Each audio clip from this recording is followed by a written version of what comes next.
All right, troops, welcome. It's January 26th, and it's very special meetings with Matt because Paul's no longer able to enjoy the sunny climes of summer in New Zealand. He's stuck in very cold and rainy San Francisco. So Paul and I are with each other today before we launch off for the next couple of weeks as we're heading off to Hawaii for the pro training camp into the amateur training camp. So I wanted to let everybody know first as we do this final meetings with Matt before we head off that Paul and I are going to be very brave in the sun over there. We will do our best to suffer through 2 weeks in Hawaii as everyone gets to go along their normal life. So don't worry about us, please. We will be fine in Hawaii for a couple of weeks.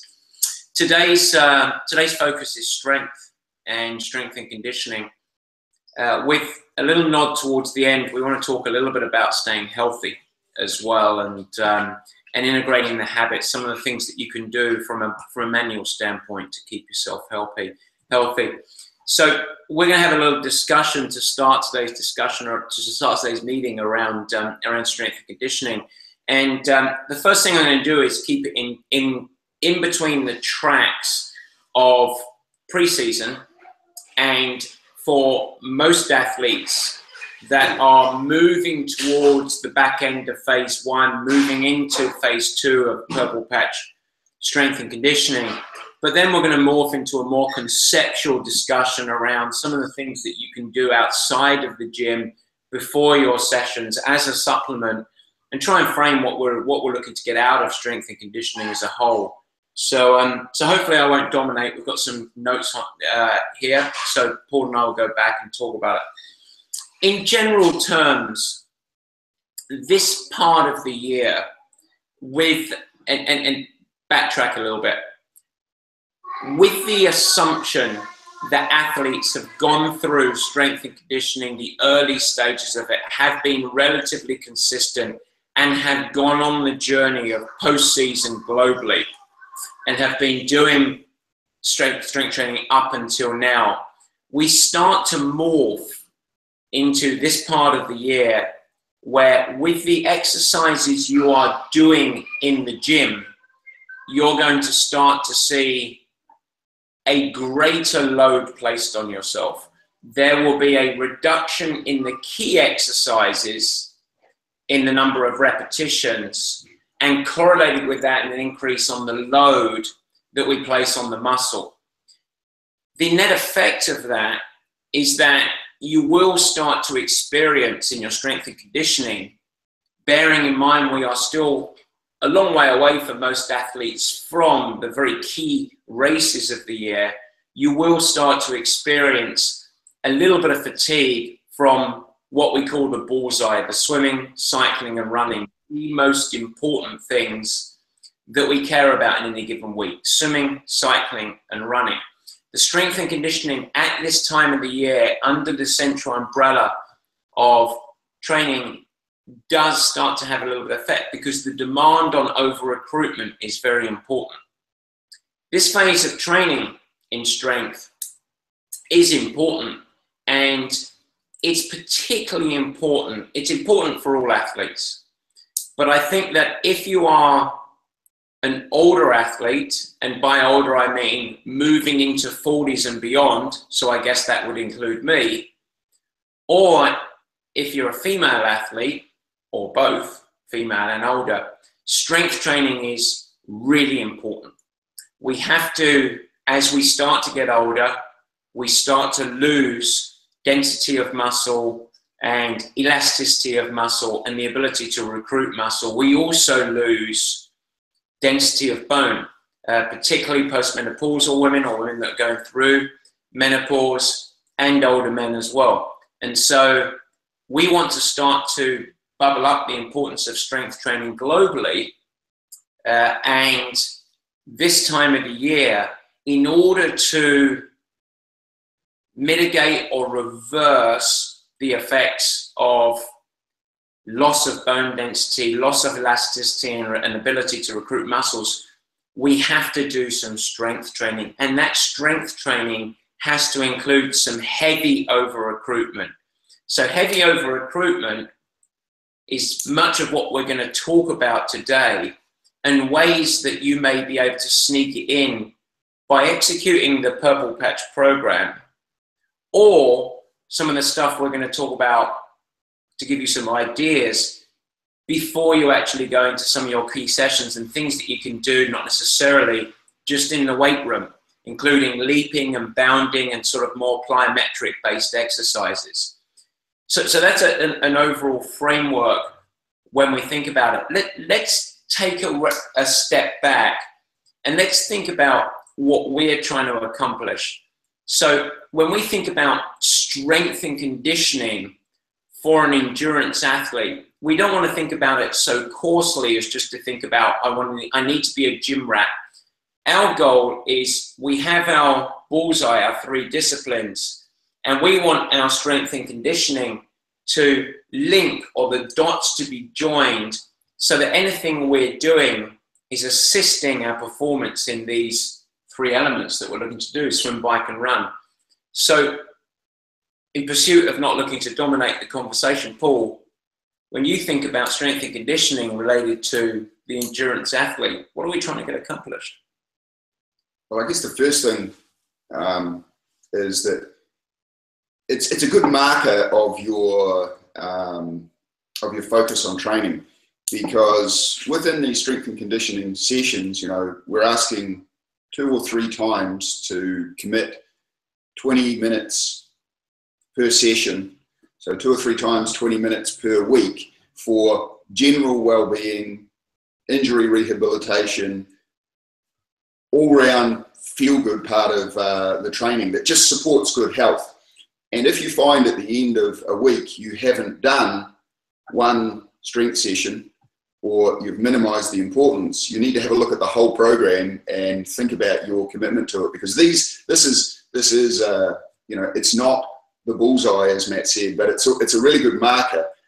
Everybody has got enough time, regardless of how busy you are or whether you're traveling or whatever, to do most of your strength and conditioning in a week. So it's a really good marker as to your commitment to training and so on.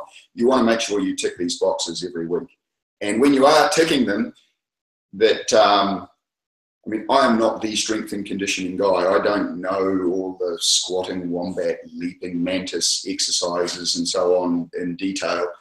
But when you are doing these exercises, the key thing is that you keep in mind a relevance to what you're doing them for, the sport that you are using these exercises to support.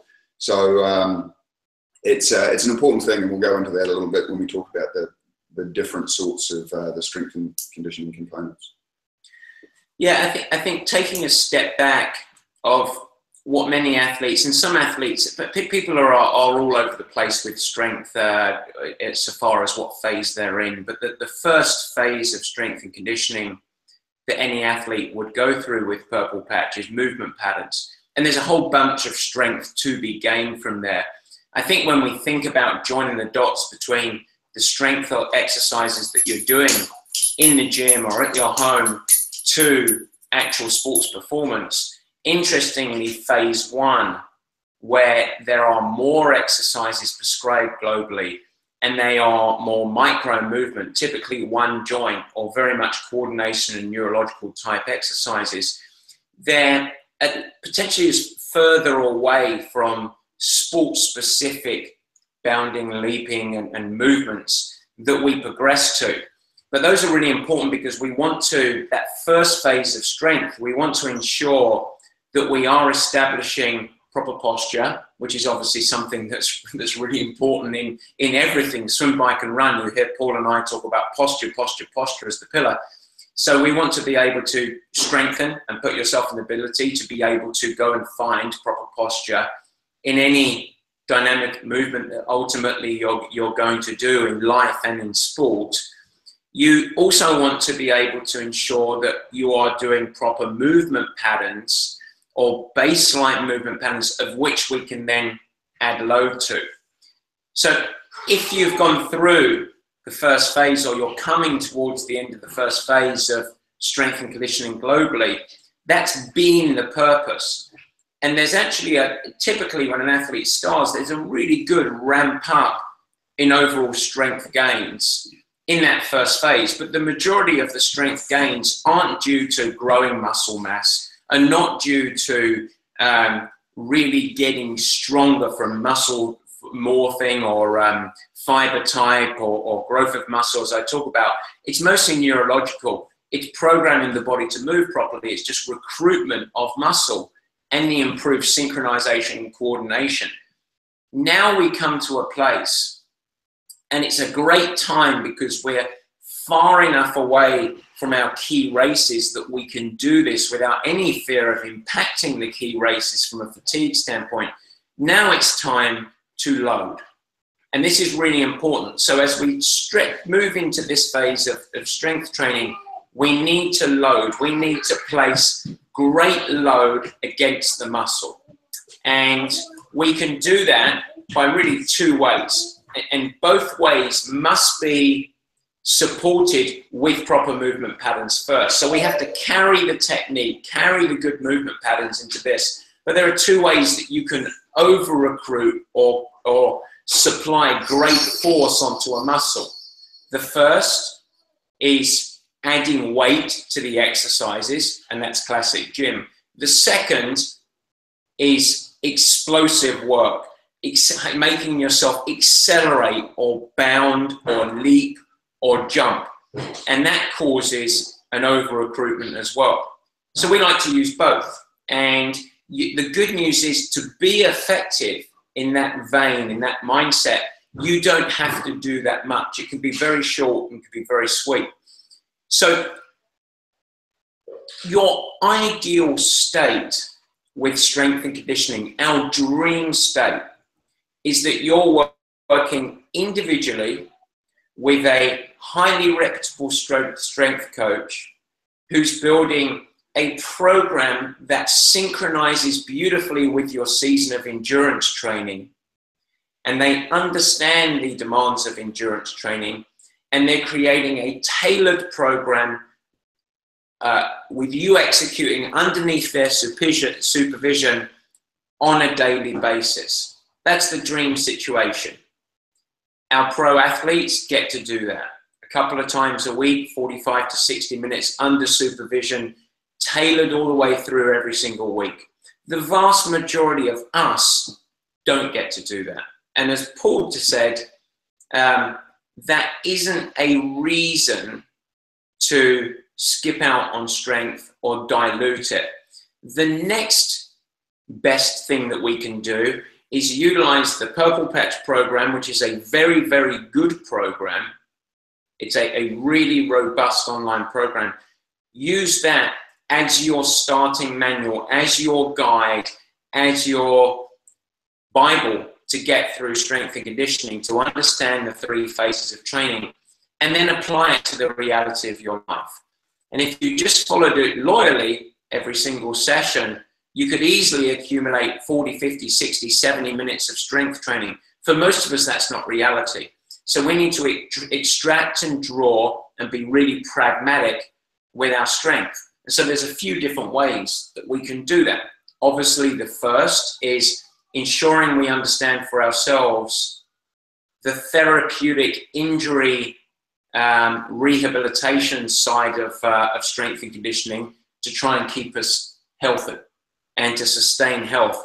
And those should be hopefully prescribed by a trained professional that can help you with that, or at least have a foundational strength and conditioning. But there's other ways that we can achieve strength and conditioning in our weekly training life, isn't there? Yeah, absolutely. It's like I say, it's one of those things that there's no reason, regardless of how busy you are. This is the thing that you can get done. You're traveling, you're at a hotel, whatever.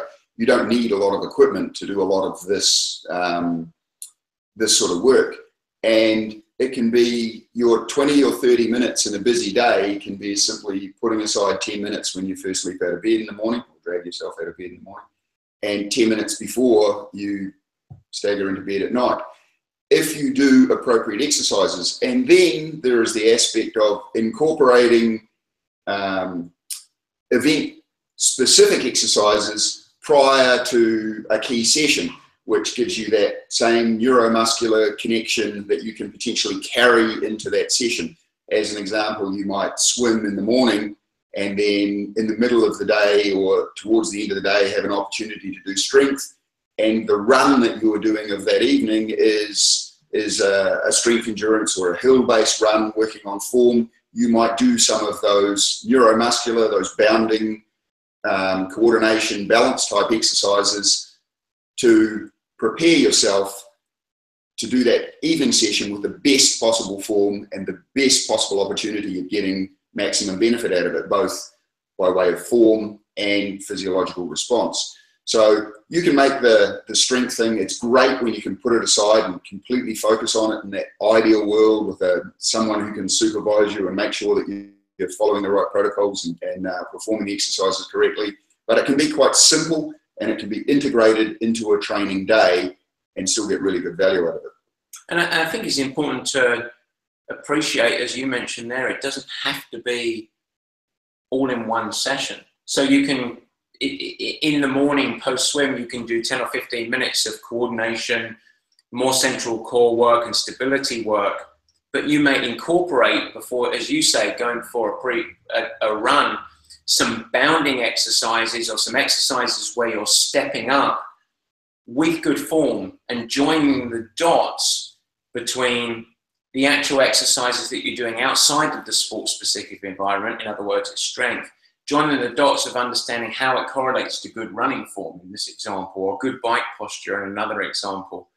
And so we can separate that, and it can be 5 minutes here and 5 minutes there. And I think that if we're really consistent in doing that, that's way better than an athlete struggling to accumulate a 45-minute session twice a week and dropping 2 runs or a run and a swim because of that. I think that's less preferable from an approach of athletes that we're looking for.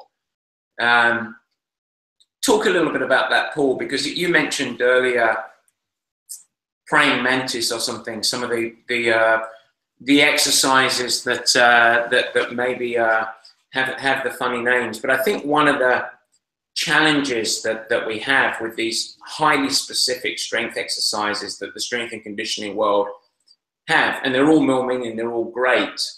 But one of the things that we see is athletes loyally executing those, but failing to make the bridge of how do these lead into our sport-specific training. So talk a little bit about that, of the joining the dots between the strength we're doing and the run that we're running, for example.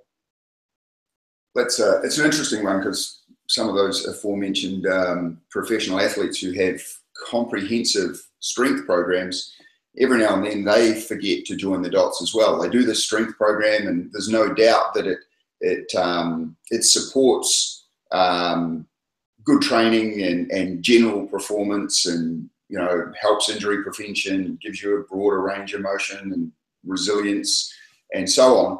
But some of those athletes, regardless of how much they do in a week, still forget to join the dots of what that means in the real world. They go out and do a real world activity and don't take the benefits of that strength training into that activity.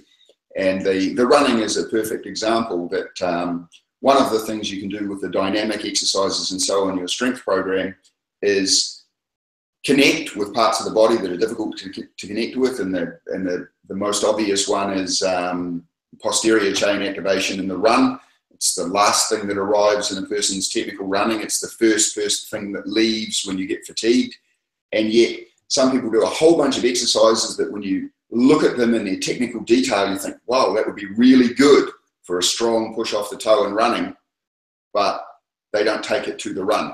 So simple things like walking towards a 18-inch high park bench and walking at a moderate pace and then springing up onto the bench, not by stepping up to it with driving off the quad, but pushing off the toe and having that gazelle-like push up onto the bench, and doing it with both legs, because that's a way of working on leg dominance and stride length asymmetry as well, because we have this natural thing of adjusting the stride to use the dominant leg. So those are all things of taking those exercises, those dynamic exercises, those real things that would be incorporated into a strength endurance program, and simplifying it enough or being aware enough to bring it to an event-specific sort of application. So those things are super important. I mean, in the swim, it could be as simple. If you're a collapser in the swim where the knees bend, or you bend at the waist and the feet become a giant sea anchor, doing some simple planking exercises, if you like, with supporting yourself on one arm, having your really good swim posture with this arm off the ground and pointing the opposite toe to make the greatest distance between these fingers and that toe. Maybe that's that sort of strength exercise that you can do prior to getting into the pool that keys you in. So when you're in the pool, you understand what that feeling is of, you know, good posture and good length in your swim. So it's important that you take the exercises and you're able to do them in a way that you can apply to the event itself. And sometimes it's as simple as just doing a few of those key ones before you do the activity.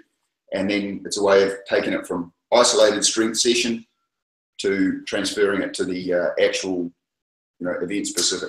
Yeah, and you know, I'd say two more things added to that is that, you know, you mentioned just walking up to an 18-inch step and not always going to our dominant leg, not pushing off the quad, but actually sort of the gazelle-like spring, as you talk about, on both legs, symmetry, and making this a full circle.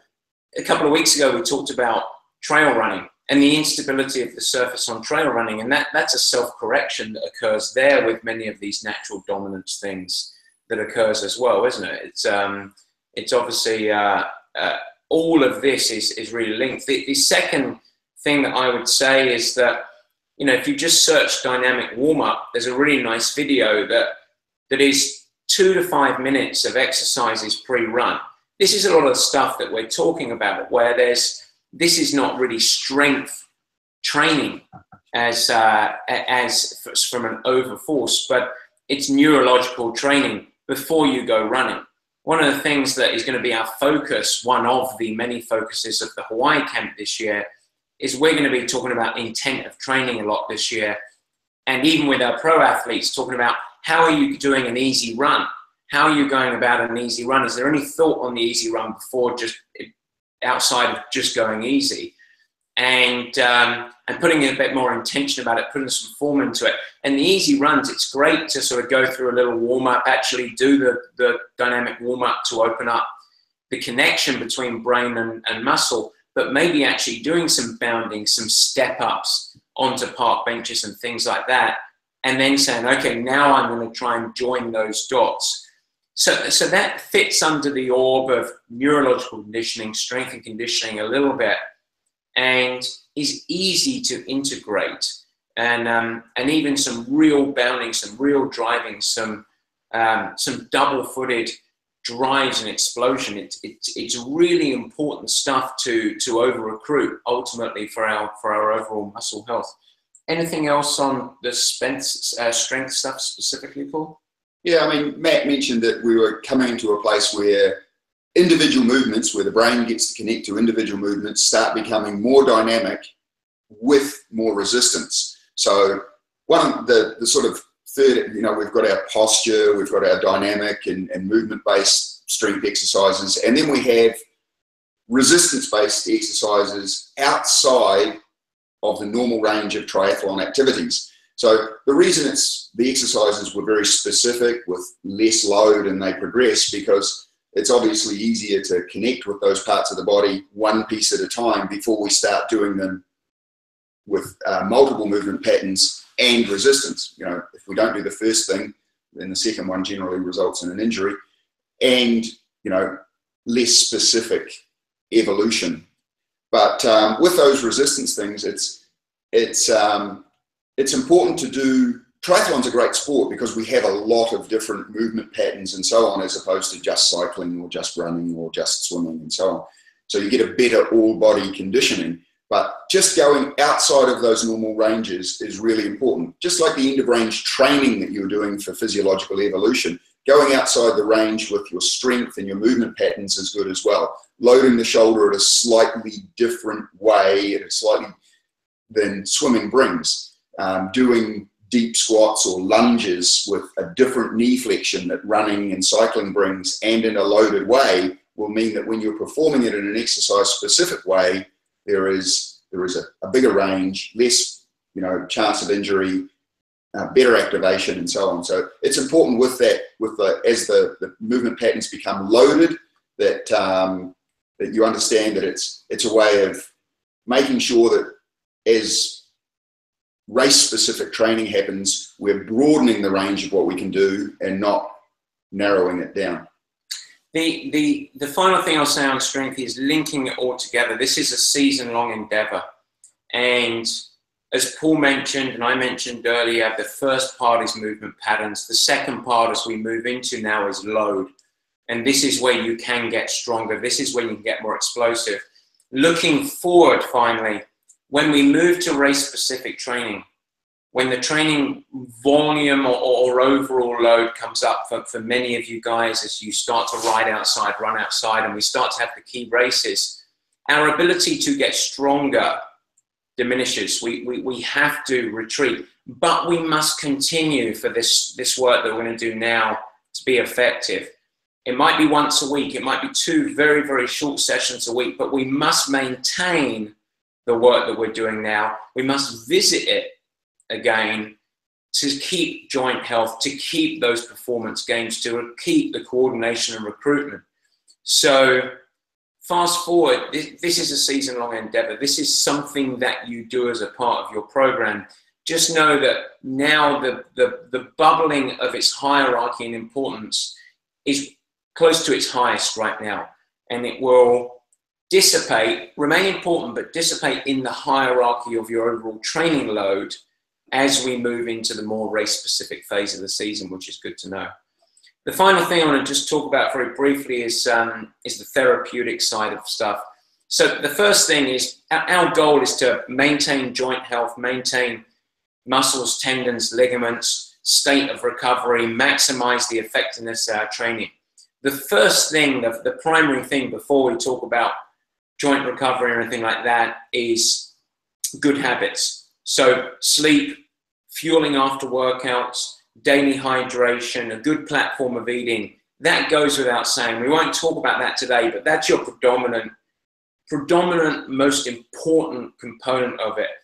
The second, coupled with that on the top of the hierarchy, is your training prescription, making sure that you're going easy enough in your easy sessions, that you're finding a recipe that fits within life. So all of that goes without saying. The supporting elements that we can do to stay healthy. Body work. Let's just go through a few of them. Body work, massage, ART, etc., etc. Good to do. Not a bad thing. Healthy, pretty good stuff. But if you do it, it's better to place that type of work on harder days, stronger days, and leave the recovery days for that recovery. Massage work, going to have a massage, actually does deliver some trauma. And so if you have a hard Saturday and Sunday and Monday is a planned very easy day, most people tend to fall onto having Monday as the massage day, thinking I'm going to get a massage. It's better to have it on the Sunday. Just as, you know, from a placement in the category or the mosaic of the week, better to have it following the hard session on the hard day, and then have the whole next day to leave the body alone and repair a little bit. The same goes with things like trigger point or foam roller. 3 times a week, off the base of heavy sessions, all body all the time. So in other words, don't isolate on the spots that are more sore, because those spots that are more sore may not be the source of your challenge. They may just be where the symptom shows. Always start at the arch of the feet, go up to the back of the shoulders, front and back. No more than 10 minutes. We have a video. You can search foam roller on the education page. 7-minute protocol that I did with John Ball. It's still alive and well and worthy. No more than 3 times a week. It's not about pain. It's not about destruction. It's just about general maintenance. But same applies. Better to do on the back end of a hard day. let the recovery day be the recovery day. Let the body just rest. And anything that you're doing as far as activity or to the body is moving blood. Because actually moving blood, active recovery as they call it, is a good thing for most athletes, unless they need emotional recovery, which is there. So those are the two big things on the sort of therapeutic side. The only thing I'd say is there is some really interesting emergent science and thoughts on periodization of recovery and implementing tools like the Compex machine or the Normatec boots. I would have, and their influence on potentially getting in the way of inflammation, where inflammation is a part of the adaptive process. And maybe we need to be a little bit more sporadic with how we're utilizing them, how often we're utilizing tools like that.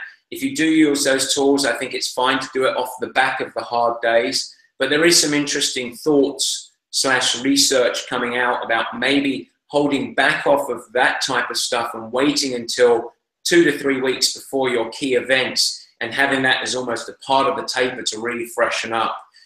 So I'll just say that as that's interesting and will be interesting to follow. I don't have a strong stand on it right now, but I think it's interesting. I would say that globally, you don't want to jump for your Normatec boots or that thing every single day of every single session. Final thing, ice versus heat. You've heard it many times before. I prefer heat as a therapy globally. I'm not a massive fan of submersion in ice for the most part. There are a few isolated instances that I like.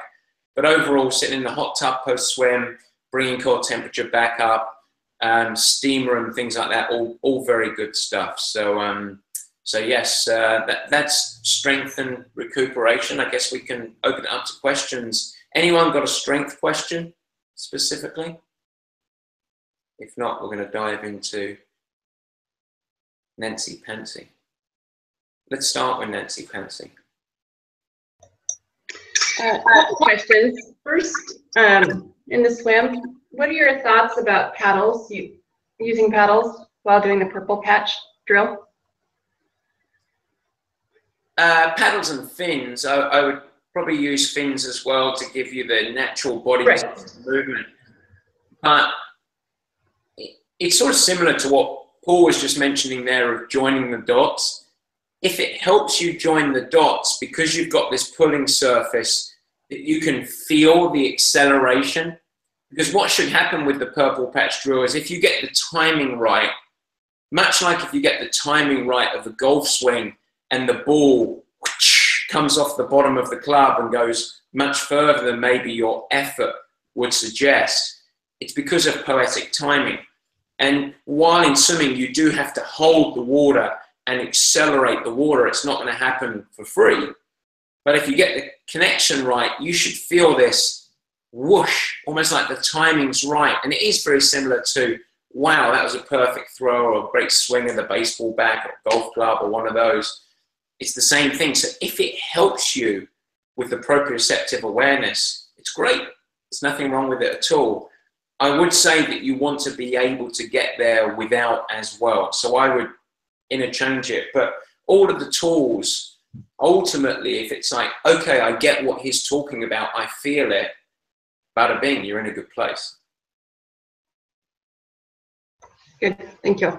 And I think you had another question, didn't you? Yeah, so I'm in February, March, April, I'm going to do some 10K, 15Ks, road and trail running races. And I'm curious, on those weekends that I'm going to do those, would it be better to swap out, say, a more intense run and do the longer run during the week and do my little race on the weekend? Or is it better to do the race in the morning and then tack on some easy endurance in the evening to keep the volume up? Maybe not in the evening even. If you go and do a 10K, I think it's super to, let's think about 10K. Hopefully you're not just going to show up and do what most people do, which is 2 or 3 minutes of easy running and go and run a 10K. If you genuinely give yourself 20 minutes of warm-up, 15 to 20 minutes, and then you go and do the 10K, and the 10K, let's say, is 40 minutes or 45 minutes, and then you go and run 30 minutes afterwards, it's a good endurance day. I think globally you can tag it on at this time of the year and just step forward. I know there's real quality in there, a quality effort.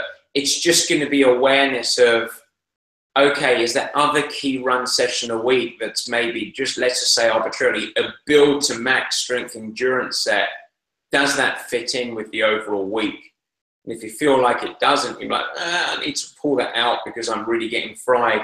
Make that day endurance, and then you've got the 10K. But globally, I would say, if you're adding a 10K in, don't change the week at all.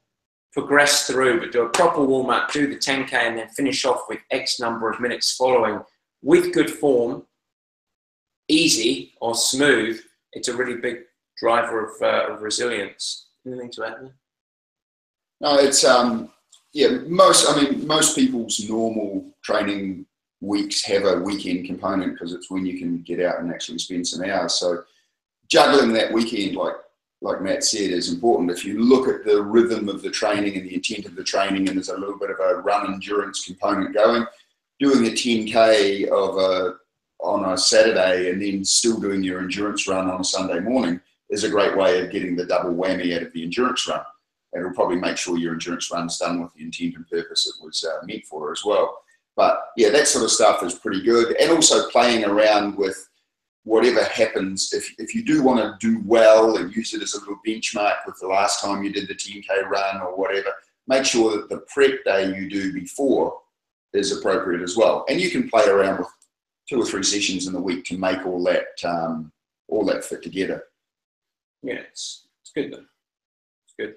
You'll see a lot in the program globally, bike and run especially, intensity on one day prescribed and the next day having endurance component. I do that a lot with athletes. Have some very high intensity and the next day come back. The pros will do a very high intensity bike ride in Hawaii one day. The next day we're going to send them on a journey. And it maximizes the chance that they'll actually do the journey component with endurance spirit and not get too excited, because much like a steak, we've tenderized it. You can use that for yourself. Ali, you're just about to get tenderized in Hawaii by us. Any questions today? Well, I've kind of let the stress of life get to me, and I'm in a bit of a rough patch right now. So Mike Lord and Mike Olzinski both have me just doing functional strength yesterday, today, and tomorrow. Because pretty much every system is messed up right now. But I was wondering, is there any kind of a change I should be making for Saturday ride as I'm hopefully going to be getting back into actually doing cardio again?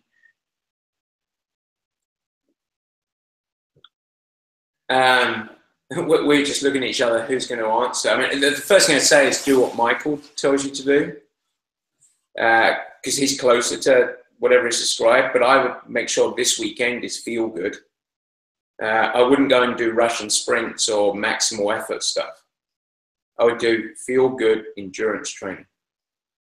And that's where it's a key element to know as you evolve, you know, to use Matt's word, globally as an athlete, you need to know what your strengths and weaknesses are, and the things that you do well and that give you that sensation of I'm training well and I'm feeling good. And that evolves through the season. You know which system is your major limiter, muscular or cardiovascular or whatever it is as the season goes.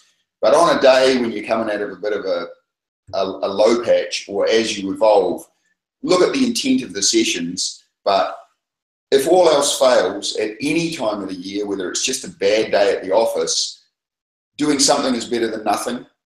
Doing a feel-good session, if that's what's going to get you back on the horse, is really important. Knowing that sort of thing that you would want to do that would just make you feel great, because this is a thing that's really important as we enter into race week later on.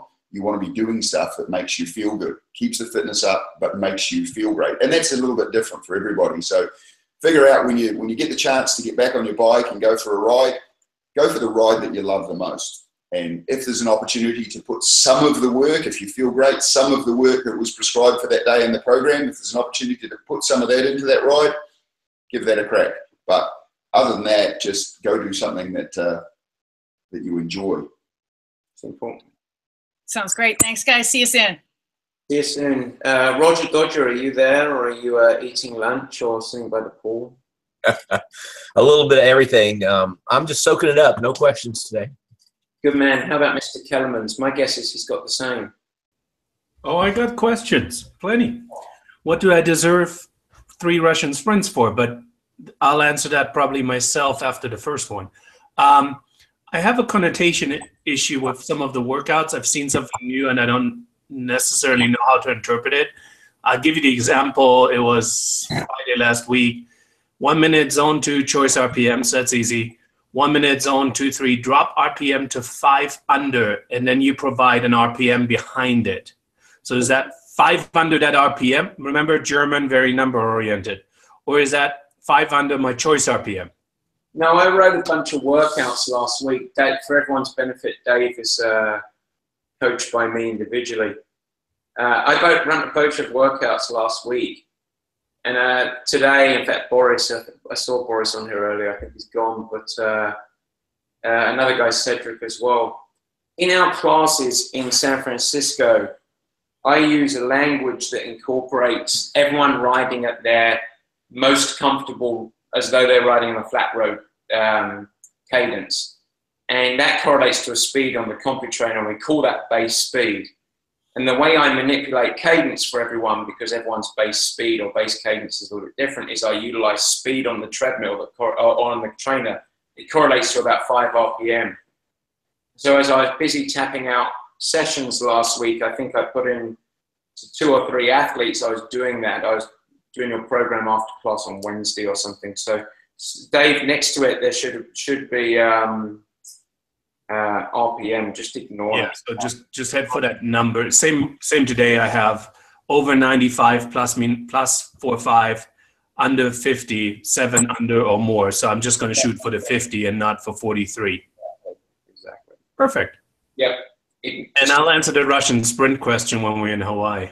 Well, that'll bring you down to the depths of your soul and bring you back to your childhood, which is a murky place, I know. I'm already putting in an elevator into the basement because after the first one, I couldn't get up from the basement anymore. Is Matt there? No camera there, but is Matt there?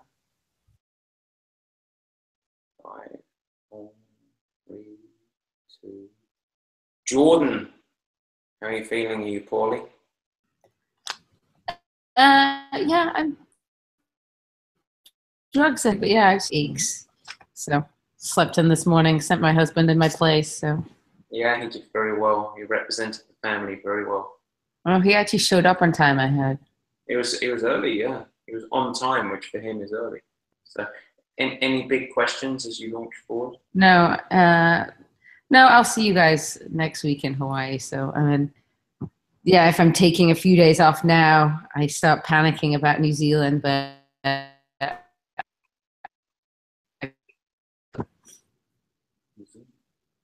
New Zealand? I thought you were doing South Africa.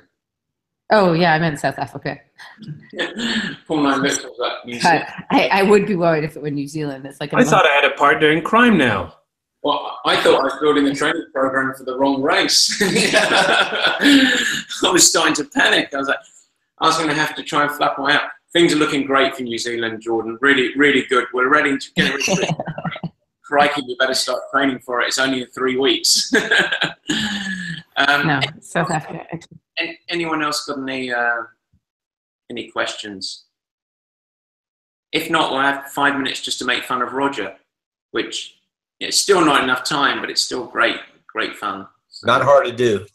Not hard to do, Roger. I'm missing your red glasses there. You're looking way too normal in those brown glasses. It's all good.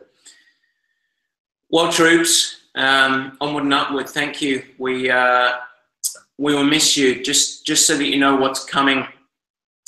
We are going to be sending next week part 1 of the Dr. Chris Winter interview on sleep, which is an hour, sleep and performance. We're also going to be sending you the part 1 of the Dr. Stacey Sims interview, which is around the female athlete.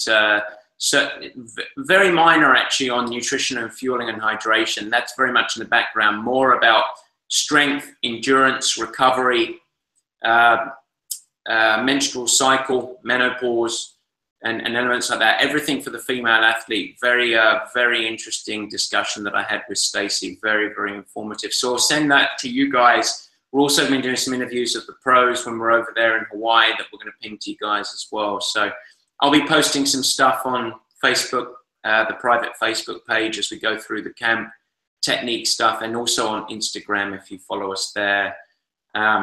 If you don't, I'm not a massive obsessor about social media, but I am starting to post some interesting stuff on Instagram with swimming technique in the background to the sessions and things like that. So it might be a good place to follow us. But have a great time. We'll connect in a couple of weeks, guys. Take care.